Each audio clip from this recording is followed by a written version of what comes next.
Good morning, 8:13. You're watching Breakfast Television and a very special Morning for Hope, a national live effort to raise funds to end violence against women. And Heather Leeman knows the importance of providing those services to women who are suffering from domestic abuse. As the executive director of the North End Women's Center, you know exactly how important this day is. Absolutely. So thank you so much for being here. First of all, tell us about the center. The North End Women's Center, we are located on Selkirk Avenue. We offer a variety of different programs. One of our programs is our counseling program, and that program is designed to work with women who have been affected by domestic violence. And within that program, we do individual counseling, both short-term and long-term.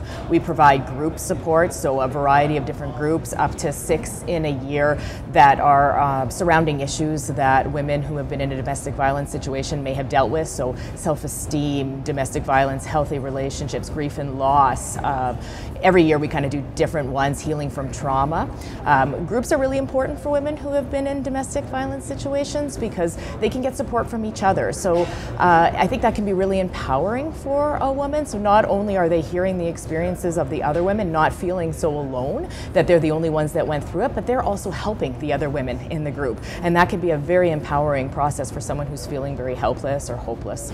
And you guys can kind of help people from the whole process, whether a woman is at home thinking, you know, that she's ready to leave and she wants to go, versus afterwards when she's in her recovery. Absolutely, yeah. One of the other services that we do offer is we have a staff member called a social change agent, and that person actually helps meeting those basic needs. And so this is a person that can break down some of the barriers that women who are involved in a domestic violence situation might be experiencing, helping them get a legal aid lawyer, helping them get housing, helping them get EIA, helping them get connected to a shelter, whatever that might be. So women who women heal in different ways, and women need different types of services at different parts within their journey.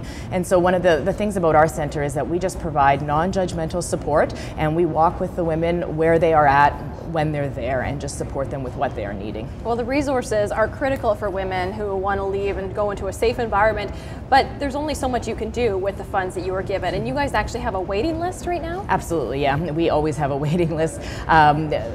You know, if we had more funding, we would be able to hire more staff, provide more services, offer more groups. What ends up happening is a woman calls, and when she calls, she's in that window. She's in that window where she wants help now. And what we have to often say is, you know, we can offer you 1 or 2 crisis sessions, but for long-term counseling or for a group, you're going to have to wait until something becomes available. So we take down their phone number, and 3 months later, when their name comes up on the wait list, we give them a call. And what happens is either their phone numbers have changed, they've moved, their cell phones have been turned off, or they're just not ready anymore. They're not in that window, and so we lose contact with them, which is really unfortunate. And so with more funding, we would be able to have more counselors, and we would be able to say, yes, absolutely, come and see a counselor today. We can get you in tomorrow. And that's what it's all about today, Morning for Hope, raising funds to make sure that women have those resources the second they need them, and they're not forced to wait, and that they can escape a dangerous situation when they need to. Thank you so much for being here. And if you would like to donate, we'll put the number up on the screen. We have a table full of fantastic volunteers, including Fred Penner, answering your phone calls, taking your donations, all for Morning for Hope. It continues right after this.